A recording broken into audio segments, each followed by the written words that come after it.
Jackson trying to escape and run for it, and he's got it and more. Lamar Jackson down the sideline.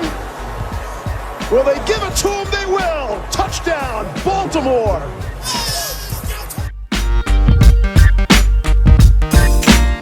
And with 1:17 left to play on Wild Card Weekend, the Hayes in the barn.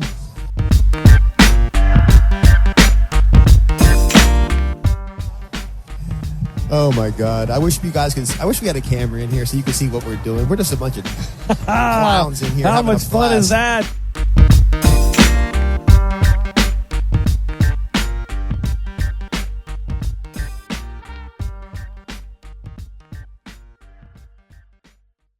All right, welcome on back to another edition of the Baltimore Beatdown Podcast. It is Friday, June 18th. My name is Jake Luke, and I am joined on screen by Spencer Nathaniel Schultz, rocking his sunglasses in his hair, which apparently he did at the gym earlier, from what I saw. Yeah, I'm just leaving them on, keeping my hair out of my eyes right now. So that's the vibe of the day, the Jerry move of the day. I was going to say, is that a that guy move? Oh yeah, that's a Jerry move. That's a big time Jerry move. Absolute fucking idiot. So here we are. Here I am. Let my people go. Let the Jerrys get back to doing Jerry things. What are we sipping on there? H2O, some of the finest well water in the Central Maryland region. Look at that. I got a little bit of Kirkland brand bottled water here. Sheesh. We're absolutely just chasing after it tonight. Just chilling. Got a little U.S. Open golf on my television while we record this thing. So hopefully I'm going to be tuned into this as much as possible. But your boy loves him some West Coast primetime golf. So that's going to be on in the background. How's everything going with you, bud? Going well. Messed my back up 2 hours ago. Again, it's like my side, not my actual spine. So at least I have that going for me. But yeah, the Lord wants me to be fat every time I start getting into good shape. Pop goes the weasel on my back in my little like lat rib intercostal area. And so I immediately went home, ordered myself some subs, and here we are.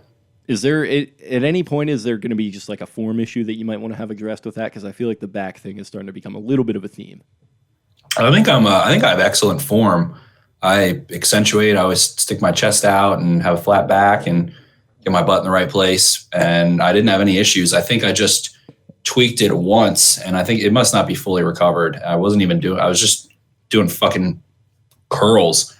And I mean, I've been lifting since I was 13, so it's been quite some time. I think I just have one issue. I've really never had issues before. I had a little bit of shoulder troubles at one point, which was probably because I probably didn't have great form when I was like 17 and think I damaged my shoulder a little bit, but that's healed over time. And my wrists have gotten beat up as I've gotten older from too much weight. So I got some wrist wraps that are really douchey looking, like they say villain on them. And they're really good. So I've been very happy with those. I think I'll be good to go in a couple days or a week or something. Just need to stay loose on my back and let this stupid fucking strain muscle thing heal. But hopefully it's at least it doesn't have anything to do with my spine. No slip disc, nothing like that. My spine. Yeah, at a certain point, it's time for me to either start going back to the gym or cancel my membership. Because it's been like since COVID, like they obviously suspended it for a while, like taking payments, but then I don't know, it kind of just obviously went back into effect when people started going back, and I just never started going back. So I'm gonna have to probably make a decision on that pretty soon, and it's a little bit annoying because that's just another thing on my plate. I think you just go back. You just go back. Okay. All right. I go back. We go back. All right. I think my pass is still in my car key ring, so we'll look into it. We'll get back in there for you. We'll do it. Get back in there. Toss it around a little bit. Get yourself all riled up. It's good to mix it up. You've been running a lot. Yeah. Good to variate the training. I have been doing a little bit too much running. I gotta get my gains back. Getting your shins and shit. Yeah. Exactly. Fucked up. All right. Well, I guess that's enough of that. There's going to be a little bit of football to talk about. We've got mini camps going on right now. We are scheduled to hopefully have Jonah Schaefer from the Baltimore Sun on next week. Good friend of the show. It's been a while since he's been on, so he's been out at mini camp killing it with content, putting out videos, and giving all of his takes and analysis, which is always very good. So it's going to be fun to talk to him. We were kind of trying to get him on at some point this week, but there was some scheduling conflict. So we'll have him on next week. And in the meantime, we're going to kind of just give our own cursory looks at minicamp. Neither of one of us have been out there. We haven't had anyone from the site out there either. At this point in the year, we might at training camp, hopefully. But for the time being, we haven't. So we're kind of just going off of what we hear. But what's kind of been your general sentiment on all that's been going down at the castle the last couple of days? Feels like it's just, passing game. Everyone's focused on that. The part that I've liked, what I've seen the most, is Rob Ryan getting really creative with some gigantic heavy bag block shedding drills for linebackers. And that, I think, is going to be fantastic for Patrick Queen to just not have to think about. If they keep putting up those drills, going through the motions, it's going to turn into autonomous movement for him.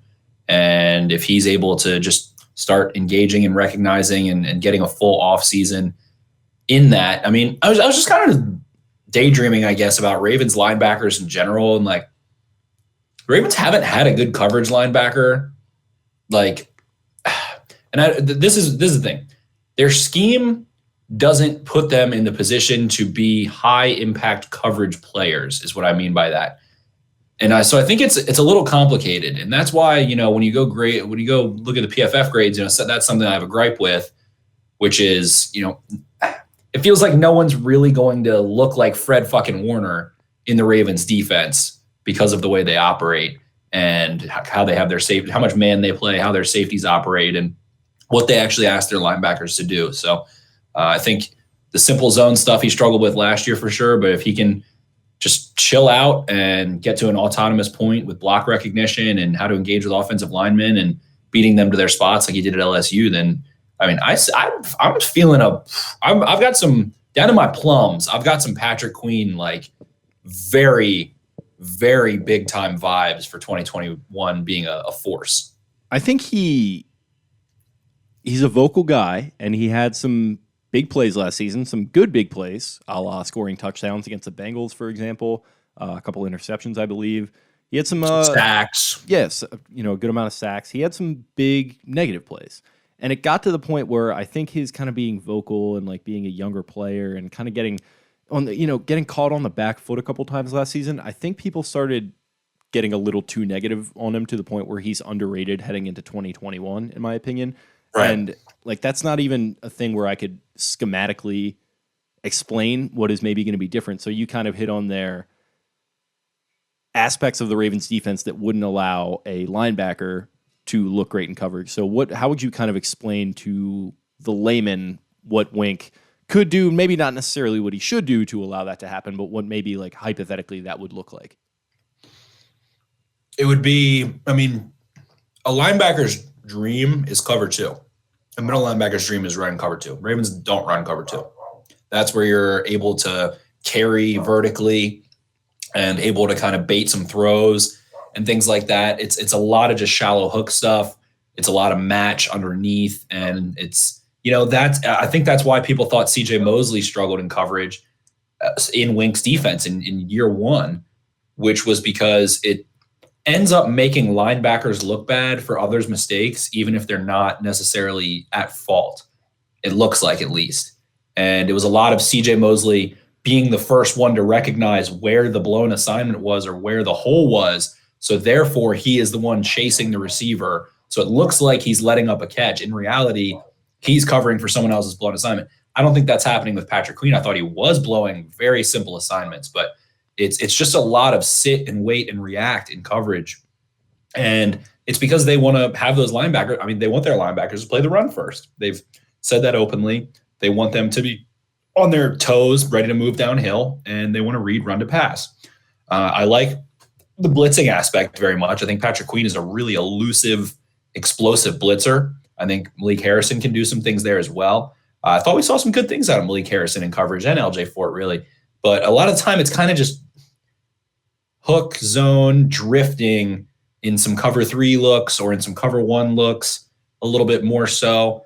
I mean, I don't know. It just doesn't feel like they're going to be asking their linebackers to be doing things where they're carrying vertically and kind of having any deception in their assignment in coverage. The deception is more so, are they blitzing or not, as opposed to, oh, he looks like he's going to spot drop to, the far to the near hash or the near numbers, and he's actually going to bluff that and invert with another linebacker and run underneath of a safety or something like that. And those are things that can come with time, but I think CJ Mosley was, really strong in coverage his first couple of years, and then the assignments just kind of got watered down for linebackers underneath in Wink's defense. And it's weird. Wink's a linebackers coach. I don't know. It just doesn't feel like they've asked a ton of linebackers. And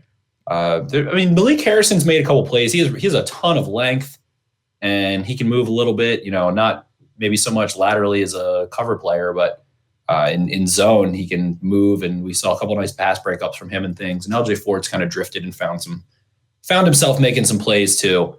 But that's why, Tyus Bowser has had such great success as a coverage defender, because he is really moving and being truly deceptive, more so than the linebackers are. Like, I don't know.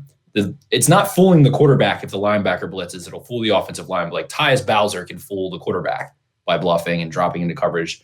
And you think of that Browns play immediately. But ultimately, it's just a lot of run and chase for linebackers in coverage, it feels like. And I guess the best thing that Patrick Queen can do is just be patient. And you think of LJ Fort and how kind of just calm he was in coverage and sitting in his spot, occupying this physical space, not worrying about anything too early. It's just kind of chilling out a little bit. And then over time, he'll start to be able to bait some throws and things. And how much did we talk the other day about how this defense just does not seem overly focused on getting sacks, which that has its strengths like we talked about, but like when the focus is not to bring the quarterback down and it's, obviously like sending extra men and, different exotic blitz packages and whatnot, it feels like that without those dominant edge rushers that can kind of just beat tackles one-on-one and bring quarterbacks down, especially some of the quarterbacks that they have to face on their schedule every single year, it's gonna be ripe for a linebacker to look bad here and there. Right. It feels just like this defense overall is built to make their corners look good and their safeties are very conservative. So the guys who have to go end plays are the linebackers. They have to chase a lot in this defense. And we did see Patrick Queen have some struggles in man coverage a little bit and a couple weird plays. Like that fucking play in the Patriots game was just a trick play, and it was weird, and he was kind of there, and the ball floated, and it was That's raining. the play that, by the way, sorry to cut you off, that every Patrick Queen hater points to. And it's like, guys, like it was not bad coverage either. He was there. The throw was just kind of weird and hung. It was dumping rain. It was a really good throw. It was a trick play. He was a rookie. It's like, it wasn't good, obviously, but like why that was his worst game too, because the Patriots were running old school, a myriad of old school rushing concepts, counters, misdirection. Like they looked like the fucking 2008 Dolphins. Like that was one of the weirdest offensive games I've ever seen. Right, and Wink immediately said after it, he was like, Patrick saw things that he simply has not seen on a football field before. Like at LSU, there weren't teams running buck sweep and shit like that in the SEC like that. Not in today's SEC where teams are averaging 40 points a game. So it was a rough game for him, and he definitely got into his mentals a little bit through that middle point of the season. But I thought he had a strong finish to the season. He seemed to start to calm down a lot and was able to make some plays. He doesn't have a ton of length, so I think the missed tackles at times will be there. It's just a little more difficult when your arms aren't super long to have that tackle radius. So you've got to overextend yourselves, and running backs get more time to react. But he's explosive, and I think, he feels like he's a little more confident, a little more quiet. Like you said, he was kind of chirping a lot, and there's a lot of hype. It was like a lot of hype for him as like defensive rookie of the year because he was putting up the tackles, and that always ends up being a stupid contributor. And he had some impact plays, some sacks, some forced fumbles, the touchdown, all that stuff. But at the same time, it was like the analytics community is shitting on him. So it was a weird time for him. He was really young, and it feels like now he's not the shiny new thing. So those are, and we're talking about with the analytics community, a community that is tending more towards bias against off-ball linebackers to begin with. So it's like you got to take a lot of this stuff with a grain of salt. Absolutely. Absolutely. And that's the whole thing, Vaz and I are going back and forth in the Slack chat about recently. It's like, oh, well, teams are playing, a ton of nickel and yada, yada, yada. But it's like, why are they playing nickel? Because the offense is running 11 personnel at the highest rate that they ever have. So teams are going to start valuing nickel corners more and secondary more. And maybe it is just the rules of the game make it better for offenses to do that. But you got to think it's going to balance back out. And teams like the Ravens, teams like the Titans, teams like the Patriots are going to start using more 12, 21, 22 again. And that is the zag. And that's literally what the Ravens are doing, is taking advantage of the fact that teams aren't, putting as much pension into off-ball linebackers. So it's I feel like in the next 10 years, like by the 2030s, it will be turned back around into like this crazy dynamic running game again. And every quarterback's a running quarterback now too. So like it would make more sense for them to incorporate a running game around them, as the Ravens have done with Lamar. Obviously not to the degree that pretty much all of the young quarterbacks can move. Yeah, exactly. It's like kind of a prerequisite at this point. Yep, I would definitely say so. And I think it's because the stigma of the black quarterback, while it's not erased, has definitely been eroded in many ways, and the running quarterback and simply making it 11-on-11 football. And I think that goes down to the very low levels of football, fucking freshman football and JV and varsity football. So it's going to trend upwards where kids who are playing quarterback and developing as quarterbacks are better athletes. And it is becoming a prerequisite, like you said. And I think it should. Why would you not want that? Why would you not? Yeah, I'm sure Tom Brady says all the time. He's like, the game. He was like, if I ran 4-5, this would be. I would have won every Super Bowl. Yeah, I mean, it's like, and I mean, it's crazy how much it's changed even in 10 years. It's like kids grew up playing with Vic on the video game, and then I think that kind of like instills in them to be a little more creative with the ball in their hands when they actually start playing. So it's an interesting kind of the way society develops. I think media kind of had as much to do with it as just natural progression of athletes. Definitely. And Lamar's a big part of that in where the sport is trending, it feels like, in his Heisman campaign, and Johnny Manziel and Vince Young, of course, and Marcus Mariota, all those guys. Kyler Murray, at this point, Cam. All of them. Yeah. I mean, Cam is as big as any of them. Cam has an absolute truckload of touchdowns since he entered the league as a incredible red zone runner. Cam is the GOAT running quarterback right now in my mind. Don't at me. Yeah, I agree with that for sure. Especially in thinking back to what he was doing at Auburn as well, and then into the league. There's that one run that he had that was like floating around Twitter where Steve Smith is blocking like 60 yards downfield. That was just, it's filthy. That was an unbelievable run. I mean, his rookie year, I think he had like upwards of 10 rushing touchdowns. He was just a battering ram, but he had a 15 rushing touchdown year. I don't think it was his rookie year. That might have been his MVP. His rookie year, he had like 10. Yeah, he had multiple where he just housed them from 50 yards, and he doesn't even look that fast. He's just such a long strider. Like he was something to fucking watch, man. And it's really funny because RG3 has been like the one rushing quarterback who got injured and like his career derailed after that. And it's like everyone always uses that as the why it shouldn't be a thing. But we just listed off all these guys that are so dynamic, and RG3 is like really the only one who's had any kind of problems. Yeah, and that's because he simply didn't know how to take care of himself. Yeah, and he had like a freak. Cam had 14 his rookie year. Pardon me. Yeah, he was that was his career monster. High. Yeah, like he was something else, even as a rookie when they were like 70 career rushing touchdowns. He's had 3 seasons of 10 or more. I think he has the all-time record for QBs. Oh yeah. Oh, big time. Yeah. Yeah, man, he's something. Okay, so I had Rob Ryan in the notes for practice observations, so we can kind of jump into those. So Rashad Bateman off to a really strong start. And I wanted to hit on him specifically because we're going to talk about stuff in the presser later. You're going to have some stuff on that. But Marlon, very complimentary of him, making some interesting innuendos about how they were getting after one another. Reports indicate smooth and pro-ready, I wrote down. And there was also the leaked footage of him with the delayed release, I believe, being Marlon on video. Did you see that? Yes, I saw that. I was watching that live, and it was good stuff. And the way Marlon put it, it feels like a lot of the actual Ravens play. Like Rashad Bateman went to Minnesota. He didn't have Devontae Smith dominated last year. Everyone knows Jalen Waddle. Jamar Chase was the talk of the town in 2019. And Rashad Bateman, I think among fans and people who pay attention, didn't fly under the radar in 2019. But the guys who are in the NFL, they don't know who the hell he is really, in comparison with those big name guys. And even maybe an Elijah Moore playing at Ole Miss and doing what he did this past year. And it just kind of seems like there was an air of, even when the Ravens drafted him, there was a video where, it was at the draft party that Banks and all them were at, Banks and Taylor were at. And Lamar is like, oh, okay. He had no idea who he was. He was like, I got to see a highlight tape. No, and Hollywood was like, no, he's good. Yeah.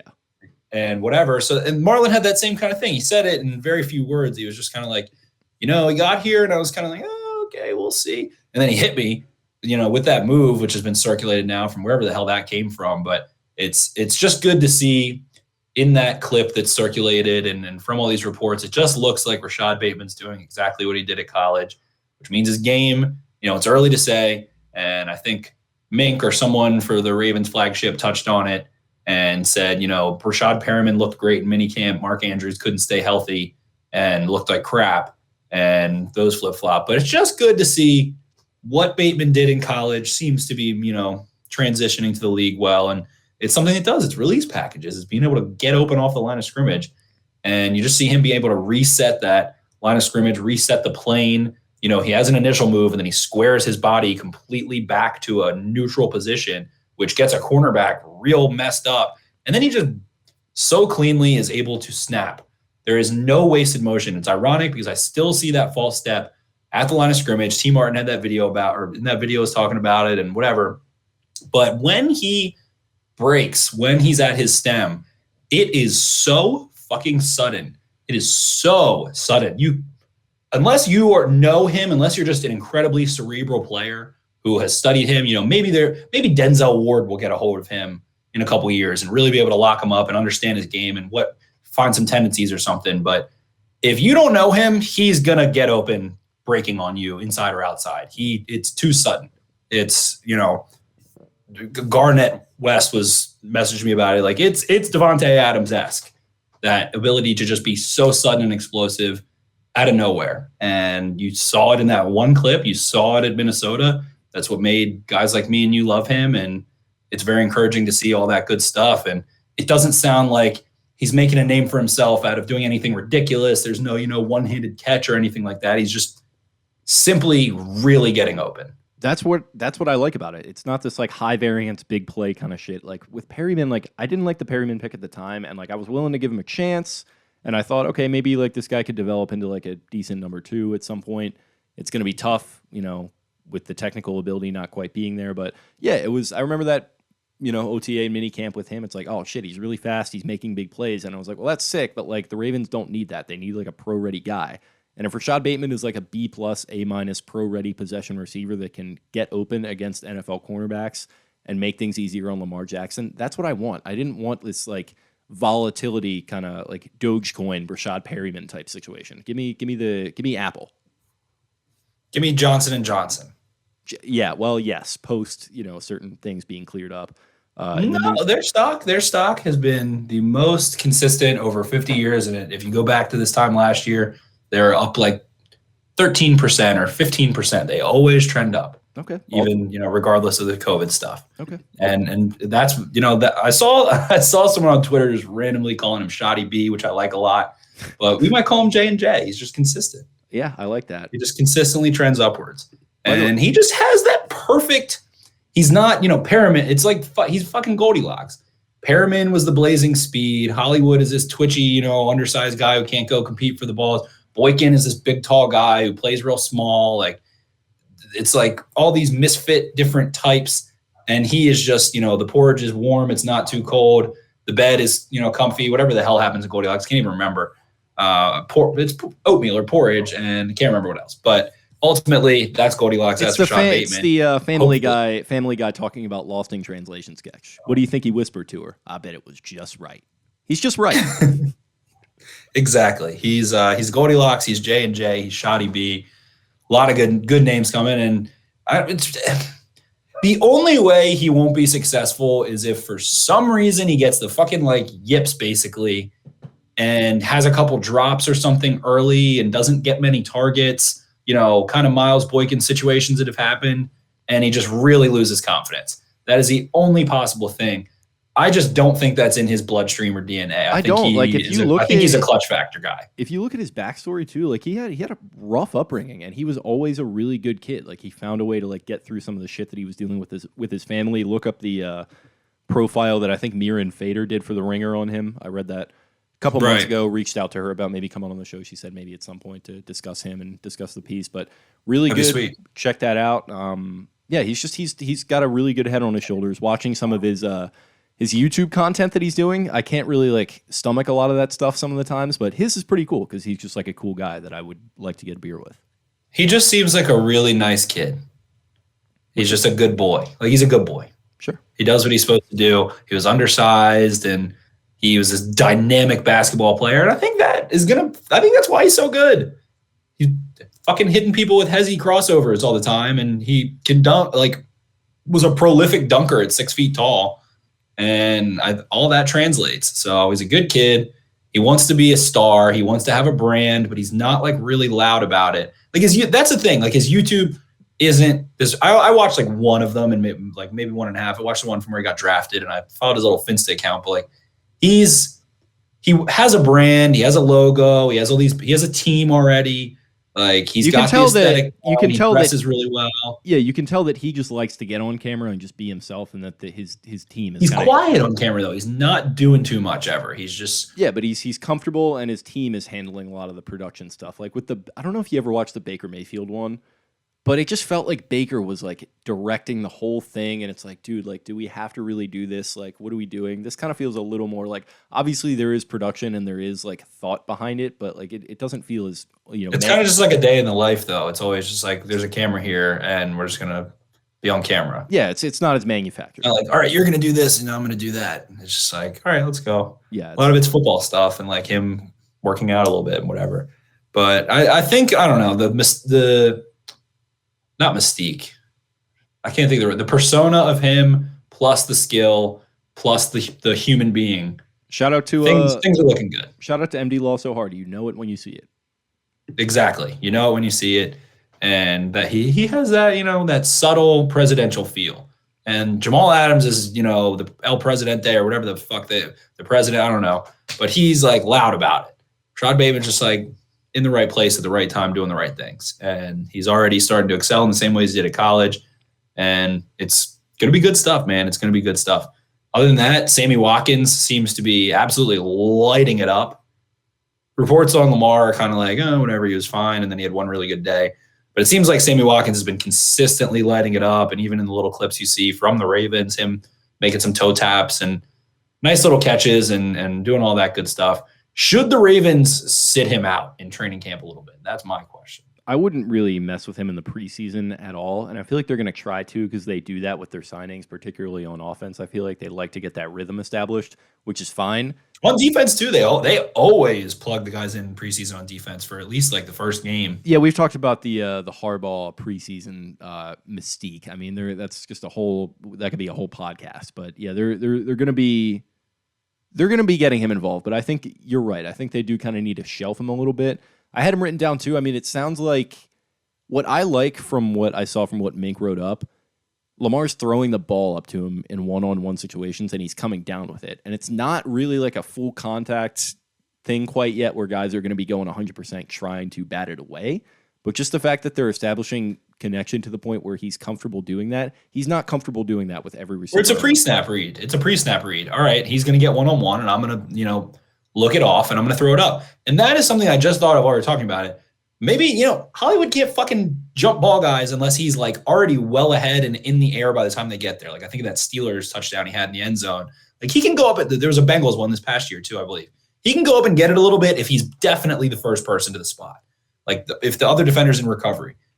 But Lamar kind of has to look and see and be like, is he going to be the first? Like it's not this automatic feeling. And with a bigger body like Sammy Watkins, who I don't think he's really been a contested catch guy necessarily throughout his career. He was at Clemson, but like not as much in the league, I feel like. Yes, very much so. So I don't know if he's ever really been like that, but He's bigger. Again, he's big, but he's not ridiculously big. He's still sudden. He's still twitchy. He's still able to move and all those good things. So, I'd like to see them shelf him a little bit. And I like the idea of Lamar now having two guys in Bateman and Watkins that he can really, really trust to be balanced bodies. Sammy Watkins definitely a bigger body that he can look to and trust to make a play on the ball pre-snap. And I think that'll help that'll help the offensive line. It'll help a lot of things. If the ball can come out quickly, consistently, and down the field a little bit, 2.5, 2.6, 2.7 seconds and putting it down the field, that makes this offense that much better. It opens up the run game. It protects the offensive line in pass pro. It negates blitzes. Does so much that this offense hasn't quite been able to piece together consistently over the course of a season. So the fact that they're giving it a shot in minicamp right now is what I like about it. It feels like a thing where it would have to take some time, but it's not taking that much time. And there have been receivers that, not to call anyone out, that have been on this roster for years that he would not be comfortable doing that with, not even in a situation like this, I feel like. So the fact that he's doing it, man, I'm a big fan of that. And I like the diversity that he brings to the room, like you hit on. It's not just if you think about how weird the Ravens receiving core was last year. It was Mark Andrews, who, he's a tight end. Then you got little Waterbug Hollywood as your number one receiving option. Then Miles Boykin is this 6'4" gazelle who can't catch a freaking cold at times, and it's just he's out of sync. Just a really weird receiving core. You just got Willie Snead, who just is a really high effort guy, lunch pail not guy. a premier athlete. Yeah, just what a strange collection of human beings at the wide receiver position. And now you just got Dez Bryant has to be brought in. Yeah, true, exactly. That just says it. In retrospect, the Dez Bryant move says it all. They didn't want him. They thought they would be fine. They fucking weren't, and had to bring him in and have him playing. They weren't. The narrator went on to say they weren't fine. Yeah, which is where DaCosta was hell bent on fixing the wide receiver position. So you get two very stonk options in Watkins and Bateman, two guys that are just normal receivers that project to be good this year, I think. Yeah, and Watkins, I'm sure there will be some weird stuff. He had going back through, and I've done it a little bit, here and there over the past couple of weeks. Just going back through, he has some weird moments of disconnect on wide open, shallow stuff with Mahomes, and going back further. And there's it's not going to be all rainbows and sparkles. And Sammy Watkins isn't this incredibly prolific receiver right now in the NFL, but if he's the third guy, the second guy, he can do it. It's fine. They have tons of options. Duvernay, we haven't heard much about. Prochet, we haven't heard much about. I feel like they're quietly making plays and able to contribute and do some different things, and they're going to be a lot more comfortable. So that's what, we'll get into Marlon Humphrey's press conference. I get it. Well, we already did a little bit, but getting into another comment he made, he loves the fact that they have 5, 6, 7 receivers that can test them in practice instead of 2 or 3. And now the Ravens, that's the thing people don't think about is scout team, getting good looks, competition level in practice. That is what breeds championship teams. Good scout team play, good practice. And it's like I've said before on this podcast, it is the most practice sport that exists. You practice more than you play, maybe individual sports, golf, whatever. But you practice football more than any other team sport in comparison with how little you play the game. And to have Tylan Wallace chomping at the bit out there, Prochet is definitely chomping at the bit. Boykin wants to prove himself. Those guys are towards the very bottom. Jalen Moore is making a ton of plays apparently. And to have all of these different types of bodies, styles, you have the jitterbug, the water bug, and Hollywood. That is a great thing to practice against. Because when you go play a Tyler Lockett or those smaller, twitchy receiver, Tyreek Hill, they give people really bad problems. And having all these diverse bodies, skill sets, things that guys excel at is such a good thing for the defense, conversely. And that's what Marlon Humphrey said. He was excited. They have 5, 6, 7 guys who can really test them in practice. Yeah, definitely. So love to see that for the defense. So we hit on Sammy. Speaking of Lamar a little bit. Kind of interesting camp for Lamar so far. A couple interceptions to start off a couple days ago. Sounds like he's looked pretty strong since. But, of course, there's an exhausting storyline surrounding him. It wouldn't be any sort of Ravens storyline without that. And that is, of course, Jamison Hensley tweeting out that the media is not allowed to, or at least not state-run media, i.e. the Ravens, is not allowed to post videos of Lamar throwing the football anymore. I think, and this was not confirmed, I think this was a reaction to the wobbly Sammy Watkins pass from a couple weeks ago that like Pat McAfee and all these shows picked up. And like I kind of go back and forth on like not caring towards understanding why the Ravens are doing it, towards wishing Jamison Hensley just didn't fucking tweet that out, because that's really what caused the firestorm here. Just a really weird, annoying situation. The New York Post? The New York Post. Yeah, some literally like a 21-year-old kid. Spencer found his ad. He's literally like an intern. Yes. And so now that is being circulated and this whole entire thing. And it's just hilarious because the Ravens are constantly posting clips of it. They're probably doing some things. They don't want looks coming out. They want the clicks themselves, a myriad of things. And now it's this whole thing. And the funniest part of that is that the biggest story out of the press conferences, out of minicamp, isn't that Lamar is basically right about to sign an extension. Mike Garafolo of the NFL is saying Lamar is basically a lock to sign. They're going to get a deal done before training camp is over, and maybe even before training camp, which is very soon. And no one's even talking about it. No one cares about that. It's, the Ravens aren't posting Lamar. It's like Lamar's not a rookie. He's not in his second year. He's already won an MVP. He's been to the playoffs. He led the NFL in touchdown passes. They're not hiding it because of something. It just never ends. It will never end. It will never end until the Ravens win a Super Bowl or like beat the Chiefs in the playoffs. It will never fucking end. Yep, it certainly won't. And I mean, like, that had to be something. And like the wobbly pass thing had to be something. And like Tua throwing interceptions and OTAs has to be something. It's like, it fuels the content calendar, but sometimes I just wonder if we're better off just going dark for a couple months, like I kind of have been like not tweeting a bunch about the Ravens. I haven't been writing many articles at all. And I'm just kind of at this point where it's like the only things that happen this type of year are like stupid arguments about bullshit and weird ideas and theories and created content and just begging for stuff. And like, it's like, all right, when can the NFL 100 come out? Like, where is that? Is that happening? Can we just have that come out and we can talk about that instead or something else? It's just obnoxious. These weird little trinkets of nuggets, I guess is a better word, of random shit talk on Lamar and whatever else. It just, going dark is not doesn't sound bad.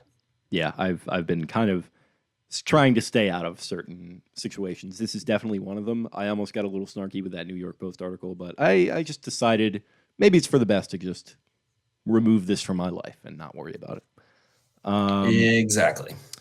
Calais Campbell, per Mink, notably vocal in coaching up Justin Madubuike.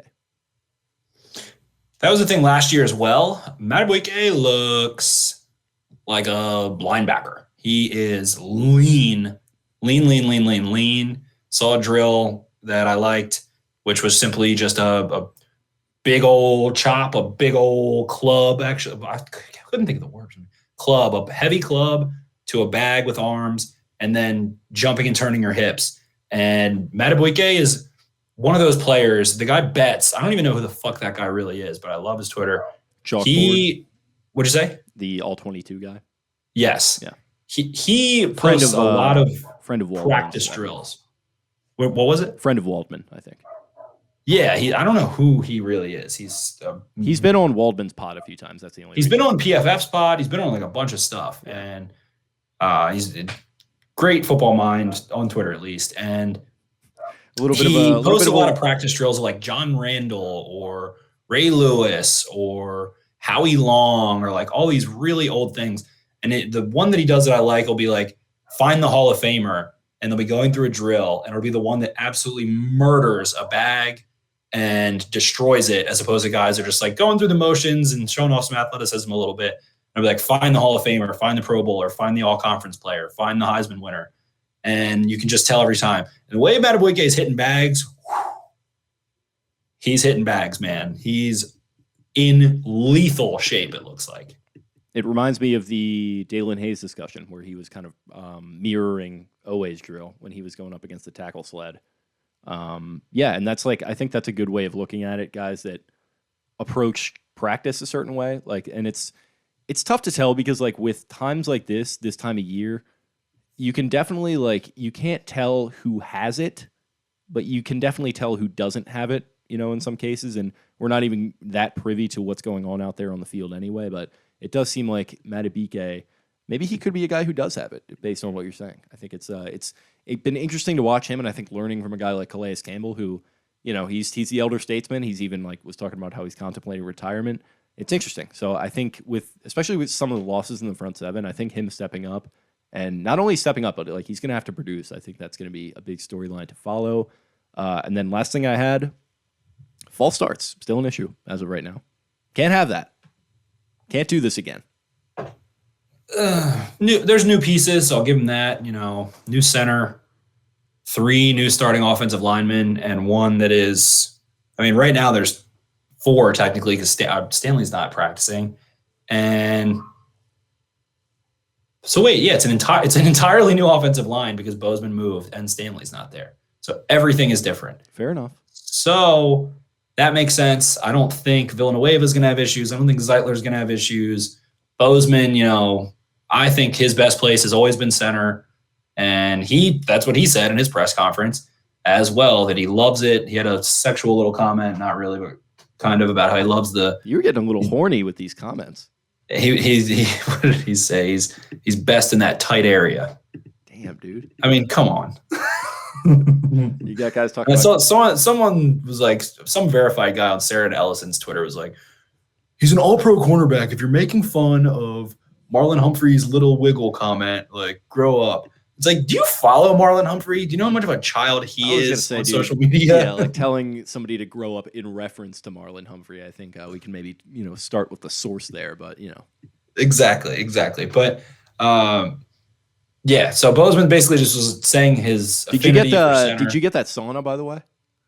No, it was already sold, apparently. I had a guy who was going to pick it up for me, or maybe just like steal $20 that I would pay him initially to make sure that he went. Did you make contact with Marlon on it? No, I don't know how. I didn't know how to. His DMs, someone was like, it's sold. His messages weren't open. Like when his messages weren't open on Instagram. You can message him, but you have to like go into his profile and click message. And I was looking at one of the $80 couches, I think, for in here. And I couldn't, because you're right there too. Yeah, I know. I was gonna he's probably like right around the corner. So your dad has a truck, doesn't he? Yeah, we got the stick shift Tacoma, baby. I could drive that bad boy, get it down there. Hell yeah, exactly. But no, I wanted that sauna bad. That thing was like $1,500, and I have been jonesing to go into a sauna this entire COVID time. My uncle actually could sell you one if you're interested. I am very interested. Relaxation zone, look it up. That sounds like what I need in my life. Yeah, listen, he's a leisureman through and through, and he deals in leisure. I hope that I'm described as that at one point in my life. I'm working towards it, baby. It's, you know, I work, 5 days a week and 2 nights. So, maybe not at this point yet, but we're getting there. One of my older brothers, one of the great quotes of my older brothers was, he was having a conversation with someone, and I don't remember exactly what the topic was, but the conversation ended with my brother saying, everything that I do is to live my life in either leisure or luxury. I don't do anything that isn't involving leisure or luxury.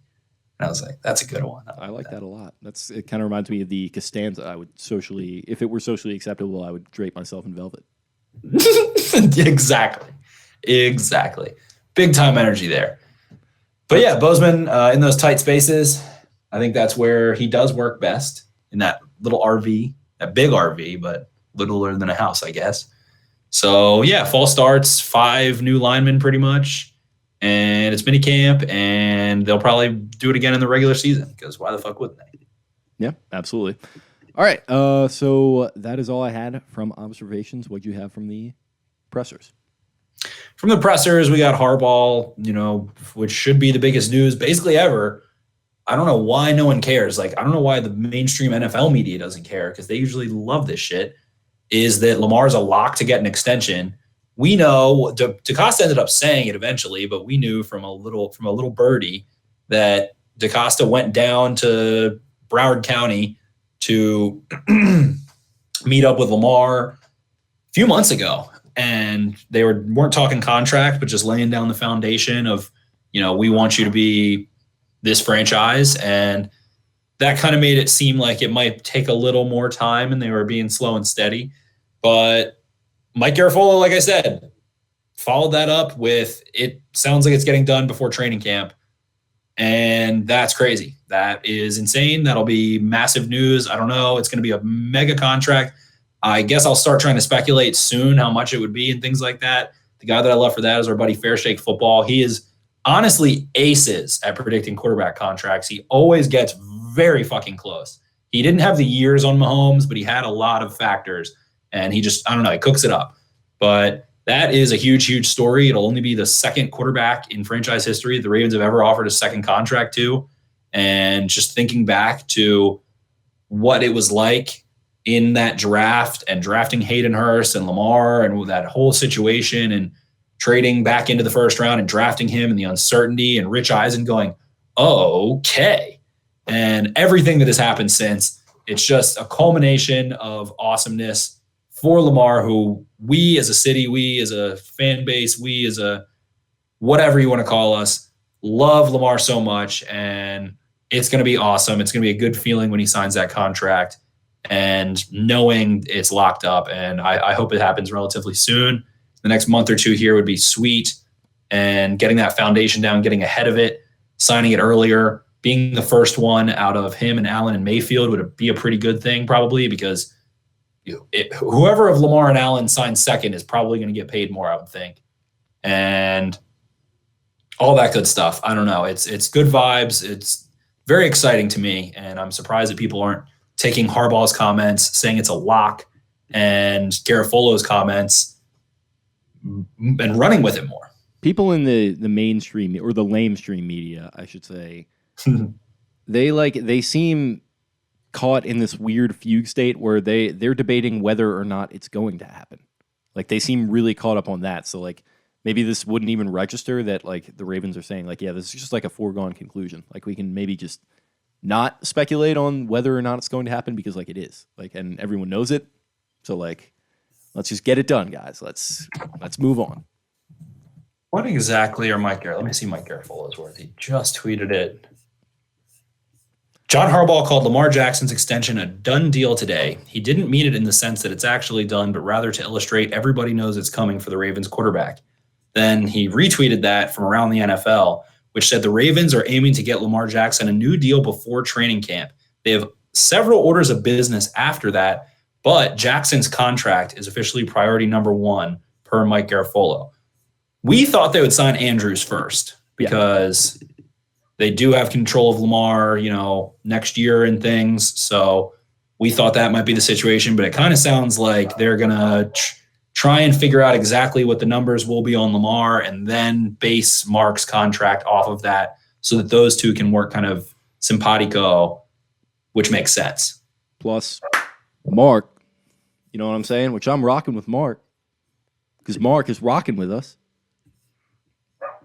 Have you done? I don't know what the hell that is. All right. Well, you can filibuster while I pull this quote up. But I'm excited about it. I think it's hilarious that just again a reminder of how much the goalpost has been moved from the time the Ravens drafted Lamar and what people said about him and calling him Tebow and all of that good stuff. And now he's going to be a $200+ million quarterback and is the piece. He is the foundation of the Baltimore Ravens franchise. There's some people hating. So this is the Ravens offense. There's some people hating big time. But there's people hating on this campus.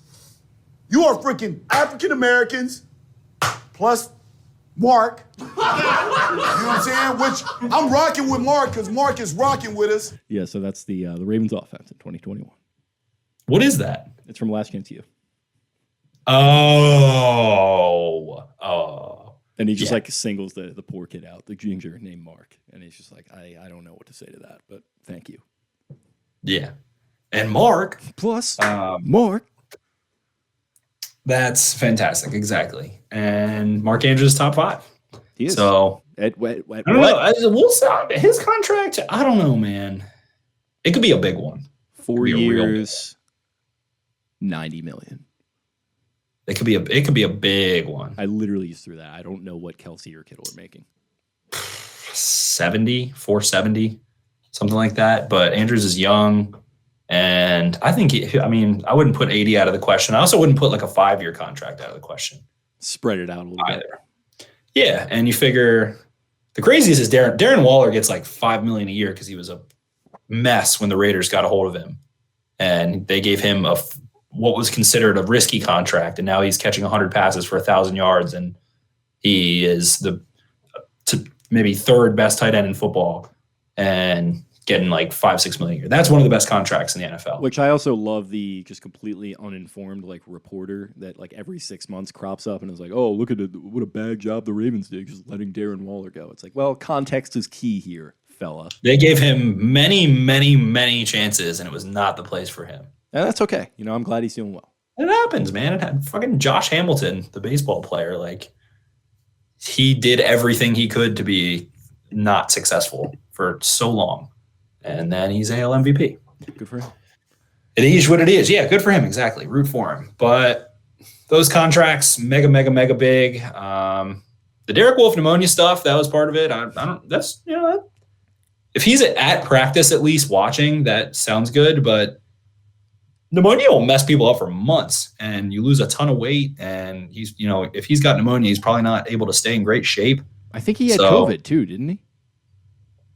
I can't remember. He was. The whole fucking team had it, so it was probably a 50-50. No, I think he played throughout that whole time. I'm pretty sure. Yeah, you're right. He played in that. He was like the one, and he had to play a ton of snaps, and that's where he started to like dominate. That Cowboys game, I remember he was a beast, and that was big time stuff. And he played well against the Steelers. IIRC, and he missed time early on with a little neck problem. I think. Yeah, he was out for a good amount of the opening of the year, and some people were kind of questioning the signing. And I think our stance was like, well, let's just wait here. Like he's kind of a guy that you kind of like Sammy Watkins this year. You just want to have him ready for the competitive games. And that they've been banged up, so you expect it. You're not shocked when it happens. Yeah, you had that, and you had Rashad Bateman had like a stomach virus too, so he had literally had to go back to the team hotel at one point. Yep, he got the old poopies, classic Ravens poopies. Maybe he came out and just absolutely lit the defense on fire after that. That would be a good trend for this team. Offensive players getting the runs and then just absolutely turning into God mode after that. Absolutely. What else you got from the pressers? From the pressers, Bozeman was talking about Alejandro Villanueva, and it was just a little funny. He's kind of like, we don't have pads on, so you can't see that much, but I kind of just look at him, and I'm like, oh, well, he just kind of laughed. He was like, it's a big guy. It's a big boy.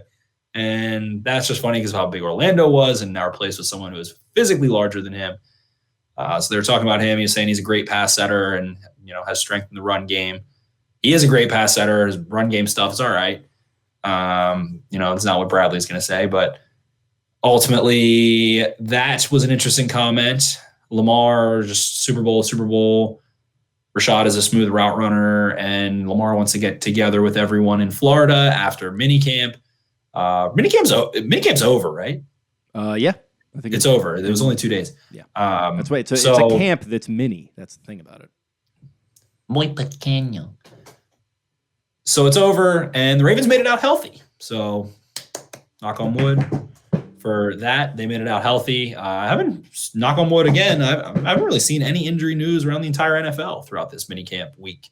So that's all good stuff. We hope the best on that front. And Marlon was talking about how he wanted to improve himself. He basically just wants interceptions and wants to make sure that he has a very concise plan every time he walks up to the line of scrimmage, and there's no moments where he's kind of freestyling. He wants it to be thoroughly grand master chess level thought processes. Basically, every time he approaches the line of scrimmage, he was talking about Chris Horton it's Hewitt. God damn it. I haven't done it in so long. Chris Hewitt and how they have been really trying to turn him just into... I think Chris Hewitt left. No. Chris Horton. He is the pass game coordinator of the defense. I thought Hewitt left. Chris Hewitt. No, he's pass game coordinator. I'm positive. He got like a new role. Pass defense coordinator. Okay. Pass defense coordinator. So he was talking about him, how they're addressing that, and how he basically just wants to get more picks and never feel like he's walking up to the line of scrimmage, just like being reactionary and just working on the finer points of things. He was asked, what, you're a veteran, you just got paid a ton of money, you didn't have to be here for the OTAs, why were you here? And he was like, well, and I think a lot of this has to do with Chuck Clark secretly. I feel like he's the guy in that room that kind of sets the tone. And he there's a couple of things have been said about him, and a couple of things. He's had that comment about how he was watching Ardarius Washington's rookie OTA tape, and they were like, "Wait, you were watching the rookie OTA tape?" And he was like, "Well, yeah." And there's guys that are not coming close to doing that in this league. I would say at least 90% of the league is not watching the tape from the rookie OTAs and has comments to make about it. So I think he is like secretly that tone setter film room wise and all that good stuff. And Marlon was basically saying, it's just hard. It's hard. That's the hardball culture, man. That's the hardball culture. They draft and sign players that want to go to OTAs. And Marlon was like, I saw the rookies tape. I've been training. I haven't had a very traditional offseason. He has been working on his estate or whatever as well, doing a bunch of weird stuff, playing polo, putting around down in Alabama, doing whatever the fuck he does. Laying sod and wrecking his Kubota. Riding fucking ATVs and doing.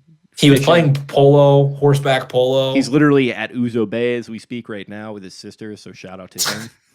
Shout out to Brianna? He's with Brianna? Yeah. We love Brianna. This is a Brianna Humphrey podcast. It is, yeah. He's getting grams off. He's just living life. Good for him. Must be nice. So he said, he was like, I wanted to test my training and what I have been doing against some of these rookies and younger guys and fresh guys. And that's just kind of, I don't know. It's pretty good vibes. I think John Harbaugh is a very happy clam right now. Very happy camper with how everything's been going. Feels like the team's vaccination rate is probably very, very high. Like I said on the last podcast, if something scorns John Harbaugh, it will be dealt with. And that thing that scorned him was COVID. So those players will be getting stuck in their arms with needles. Pat Ricard out there at Owings Mills THB wearing a shirt that says, stay positive, test negative, play like a Raven, repping the people's fullback. Fuck you, Cole Beasley. And all that good stuff. So the Ravens are in a good place. It feels like they're cohesive. They've added pieces that the team is excited about. They also have the continuity of the coordinators. A lot of their pieces are homegrown. They are the homegrown team in the NFL. I've read a little stupid, 300-word article on CBS that didn't say anything, but it was making me think about it. And a lot of pieces are homegrown, man. So this team has had its time, had its failures, and they're ready. They're chomping at the bit. You know what else I like? They're flying a little under the radar right now. Everything's quiet. They're not shiny or new anymore at all. Yeah, you got a lot of Cleveland Browns press clippings going around. Not even Buffalo Bills, which I think the Bills deserve it over the Ravens and the Browns. But these Brownies are. Well, but the Bills still aren't shiny and new. Like the Browns are really shiny and new, and they've got the media darling second-round pick, and whatever, and they're probably going to be a great team. But you're right about that. I think they're going to be good. I think the Bills are going to. No one's even like I said. No one is talking about Lamar's contract extension that's about to happen. Yeah, no one fucking cares. No one cares. Like they're just kind of they're as Sturgill Simpson would say, they're staying in school. They're staying off the hard stuff, and they're keeping it in between the lines. I like it. Sturgill Simpson. Why don't you stay in school, stay off the hard stuff, and keep between the lines. Turtles all the way down to College Park. There you go. So, yeah, I think the Ravens are, that's a very good point. And they're vaccinated, they're waxinated, and they're ready to fuck, I think. They're ready to go. Vaxxed and waxed, the Baltimore Ravens, summer 2021. Are you the horniest Ravens blogger in the area? Yeah. In America, maybe. I'm not the horniest blogger in America. Let's pump the brakes on that, but in the Baltimore DMV area. Okay. Well, you got. I was slurping down glizzies the other day. I saw that. Got myself a nice Adley Rushman t-shirt jersey, Bay socks. I believe they call it a jersey. Sherbet. Did you say hello to Brian and Eric? I did not. I walked over there. I also stood in. I think that the facilities were extremely overwhelmed by the amount of people that came. All the gas cans had to be a little unnerving. It was sick. They're all painted and stuff. I didn't get to get one because I sat in traffic for. I should be more mad than I was about that. Like, you were a little heated. I was about to get Big Cat involved on that. No, I should have been. Normal me should have been much more mad than I was. Normal me should have been much more mad. But I went over there to 109. I know where the fuck they were. I was there for like 3 minutes. I saw Ryan Mink up in the like very kind of far away. I waved at him. I don't know if he knows what I look like or not. But well, he owes us a podcast appearance. He does owe us a podcast appearance. But I gave him a wave. He was like with his son. They looked like they were having the best time I've ever seen. Like he was being the most fun dad. They were like clapping and chanting stuff and like play fighting and like everything that like a commercial fun dad does, like, but it was like hidden away though. So it was I was spying on him. It was very genuine. So they looked like they're having a fucking blast. So shout out to Ryan Mink. Father's Day coming up. Ryan Mink is a grade A dad. I can tell that. This is a big time pro Mink podcast. It sounds like maybe an anti Lock-In Forest situation where he's like sitting there trying to control his kids and get autographs from the players, and it's just not going his way. Precisely. The Bowie Bay Sox are sleeping in their cars and they can't even get my kids an autograph. I don't know, Kenny. They know who the fuck I am. You know, it's CBS Sports doing a great job. It's 20 years. Baltimore. I mean, 20 years. Ken Wyman, my show, and 105.7, and my kids. I don't know. You're not even going to be an all-star, Grayson. Yeah, Grayson Rodriguez. Talking to a big country from Texas. Listen to that accent of his. DL Hall's a better prospect. I don't know. I don't know, Kenny. They say the same thing about Matt Wieters. I think Matt was going to be the next Johnny Banks, and he didn't even come close. I don't know, Kenny. Matt Wieters, a waste of time. Come on, Ken. All right. I have a strain in my back, and that was starting to make me giggle a little bit too heavy. But yeah, Ryan Mink, great dad. Jason Lock-On for us. Stay frosty. This also is an official warning to Jason Lock-On-Fora. Wee woo. You better be shotgunning some fucking mayonnaise, my friend. I've got the screenshot, and I'm gonna find him. I'm gonna have a jar of Dukes. I'll have 2 jars because I promise you I will do it with you. I don't know what we need to do, but maybe we need to pour some adult sodas into a jar of mayonnaise and cut a hole in the side. But you made a promise to the people, JLC, that if Justin Elizabeth Fields went after the 9th pick in the 2021 NFL draft, that you would shotgun a jar of mayonnaise. And guess motherfucking what, JLC? He did. And I have the screenshot. You deleted the tweet like a coward. Yeah, the people deserve a shotgun of mayo. The good thing about JLC is he really doesn't take himself too seriously and would definitely be down to do something super fun like that. So I could definitely see him being really excited to fulfill his end of the bet there. We can find a mayo cup or a packet of mayo. I don't know, mayo. Just maybe get him involved in the Orioles race because Relish is losing every week. It's like my kids are just not happy with the condiment races, and they want to get mayo in the mix. And then if mayo wins the race, then I'll shotgun one, Kenny. We'll leave it at that.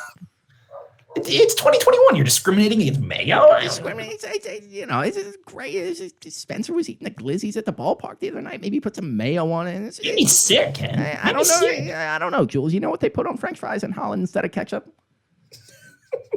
Royale with cheese. Royale. My kids took a beer into the movie theater. We're doing a lot here. We needed that. That was a release for us. We really did. I haven't done a good impression in general in a while. I think the recording once a week thing maybe has tuned me back from that a little bit, which I probably needed, to be fair, but it felt good to get back in the saddle there. It did. We haven't really gone off the rails in a while. We haven't. And we are firmly off the rails right now, over an hour, which feels good. It does feel good. It feels fantastic. Other than that, I don't know. Lamar, extension, big fucking news. Like, it's coming. I'm going to come. Horniest blogger in Baltimore. Don't come. And do not come. Shout out to Kamala. And then the Trump video. I'm going to come. I'm going to come. So Lamar's coming, and Lamar coming, Omar coming, and it's beautiful. That's a beautiful thing. Hopefully, like you mentioned, I like flying under the radar. I didn't even really think about it. That goes hand in hand with it. The Ravens are best when no one gives a shit about them, and maybe they're reaching that point where it's finally starting to wear off a little bit. Now there's even more rookie quarterbacks. Everyone's gonna be, looking at Trevor Lawrence and fucking Zach Wilson and his QMom and Justin Fields and all that crazy shit. Trey Lance, Kyle Shanahan's gonna have a rookie quarterback, and Kyle Shanahan's the best coach ever, even though he's fucking losing out of season last year.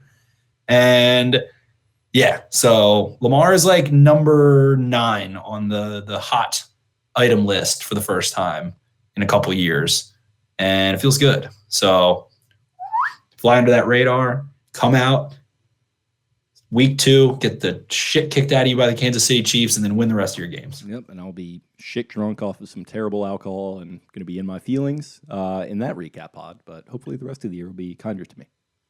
But at this point, you mentioned kind of going dark, and like I'm pretty numb right now. The minicamp stuff, we didn't have anyone credentialed go. And I don't even care that much anyway. I'm happy with some of the clips and whatever, but it is what it is. The Ravens are, now we're in the pre-training camp lull, and I don't have any big, bad, bold takes at the moment, but I'm excited for preseason going to be coming up, training camp going to be coming up, going to be moseying over there as much as I can and getting in on the action and seeing what's going on. But at the end of the day, this Ravens team is just at a point where it's like, they got a couple new pieces. They look good. They aren't the shiny new thing. Baltimore Ravens fans are kind of like, all right, like been to the playoffs. Now it's the point where it's like, all right, what are you going to do? So shit could go wrong. Things could happen. They could miss the playoffs. That is in the realm of possibilities, but ultimately, they're just not this uncertain thing anymore. And it's kind of like, show me in the winter what you're going to be. So right now, once the season gets here, I'll be fired up and all that good stuff. But right now, I'm kind of like, waiting and seeing. Enjoy your summer. Like, seriously. Like, especially because it was COVID. Now we get everybody's vaxxed and waxed, and you can have a summer. Yeah, exactly. Don't, you don't have to, don't spend your time arguing with Browns fans on Twitter. Like, because that's all it is at this point. There's no real storyline surrounding the Ravens. So just kind of let it simmer. Enjoy yourself. Have a good time. There's no Earl Thomas situations happening. Brother, there certainly is not. And that is probably for the best for him and for everyone else. Oh, good old Earl. Goodbye. Hi, I'm Earl. Yeah, actually, I was gonna attempt to remember what the My Name is Earl intro was, but I do not remember. I have it in my mind that I know that I like it. That's all I have. Shout out to Jason Lee, big skater. Big time. Big in the skate community. Big time. What else you got? Anything? Juneteenth, federal holiday. Have yourselves a nice weekend, banker listeners, if you're off, or government friends. I was going to say that hopefully next year that turns into a nice little day off for the kids. Yeah. It'll be a nice little day off. But this is the first new federal holiday in quite some time. I think since MLK Day. It's funny. I had no idea what the holiday even was, and like that's my own ignorance, obviously. But until I saw the show Atlanta for that first season, they have a really good episode about Juneteenth, which kind of gives an interesting perspective on it, I think. So check that out. Yeah. Also, Dave is back. I don't know if you're a Dave guy. I am. I have not seen the episode. I wanted to. There's save 2. It. Oh, really? Yeah, I wanted to save it for not having to watch on FX because it just looks cleaner on the Xbox for whatever reason. So, and the commercials are a little bit less with Hulu. So, yeah, definitely going to check that out. I'm a big Dave guy. It's on there. What? It goes on there now? Like yeah, it goes like the next morning or whatever. So, yeah, I figured I'd save it. Maybe watch it while I'm editing this show. I think you should. Okay. I heard the first episode was a little confusing. It was very stressful, and then the second episode is also kind of stressful, and it's just like it's setting up the arc for this season. But I think I can. We'll talk after you've watched it, but I think I know where the season's going, and I like it. Alan Sepinwall, my favorite TV critic, had very good things to say, so I'm excited to get into it. It is the best thing about it is that it's not more of the same. It's going somewhere quickly. Okay. And it's gonna get you in your feelings and in your mind quickly. And so you're happy with that because it's not a show that had a great first season and came out without direction in the second season. Okay. So you'll be pleased. All right. Well, I'm excited to check it out. Anything else for today's episode? Leave us those 5-star reviews. Get us pumped up. Make sure to share the Forgotten Dynasty, which has been such a blast. I'm happy that people have been waiting for those road trips because I think that's how God intended it, was to listen to it when you're cruising through down 95 or up 95, pump that on once you're tired of listening to music for a couple hours and just let that sweep over you while you're on the highway. So I think people are starting to get that way. Share it with friends, share it with people. Jake's done a great job. It's been such a good listen, and share it. It has been a blast to listen to. Jake sent me the first 2 episodes ahead of time, and I kind of listened to like 1 1/4, and then I was able to pump through a good bit more now. And it's been a blasty blast to listen to. So share that bad boy. Keep it going. We appreciate you guys. Share this podcast. Pump us up. We're going to have a big time season once we get there. But right now, like I said, I think Jake and I are both kind of just waiting and seeing on this Ravens football team. And yeah, so enjoy your summer, like Jake said. And we got some holidays coming up. We got my birthday coming up. Ooh, if you want to leave a birthday review, that would be fantastic. July the 10th. I am a Cancer. My fucking zodiac sign is a crab. I am from Maryland. It's all true. Damn, dude. So leave us on that Maryland 5-star review and get us out of here, Jakey. Go ahead and leave it for us, Han, because we didn't get any since last time, and that's just, I'm not really liking it. I like to be able to read some reviews on a freaking show, and couldn't really do it. I was listening to it the other day on the 95 Expressway, but, it's just go ahead and leave it for the kids. We certainly do like it when you guys do that, all right? All right, Han? Yeah, so go ahead and do that. Leave reviews, and any new ones we get, we will read on the show. That is a promise from me to you. And feel free to slap me if I don't follow up on it. Definitely do keep checking out Forgotten Dynasty. It's getting into the sweet spot now where there's 3 of them out. So, yeah, you can kind of binge those first 3 episodes. I think that's probably like 5 hours of total content, maybe. They're a little meaty at times. So, yeah, save them for those road trips. Gotten plenty of messages from people who said they had. And it paid off, and there's still 3 episodes to go. Episode 4 coming on Monday. Probably my favorite of the series so far. I knew very little about the 1970 Colts, or the 1970s Colts, I should say. And even though Irsay owned them, which, very tumultuous, but very interesting to kind of learn about. Also, a lot of really fun teams. Burt Jones, Glenn Dowdy, Joe Ehrman, a lot of really interesting, really cool characters. So I think you guys are going to enjoy this episode if you go ahead and tune in, which can be found on our normal podcast feed. So if you're not caught up, go ahead and do that on episodes 1, 2, and 3, and get ready for number 4 because it's coming on Monday, and 5 and 6 the following 2 Mondays. So excited about that. You got something to say? Lamar coming. He is coming. See ya.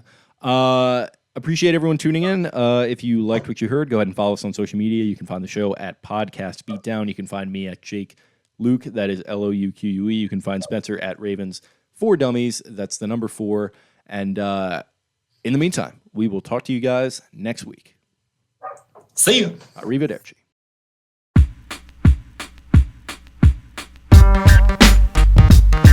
Gorlami. Gorlami. Arrivederci. Arrivederci. Arrivederci. Arrivederci.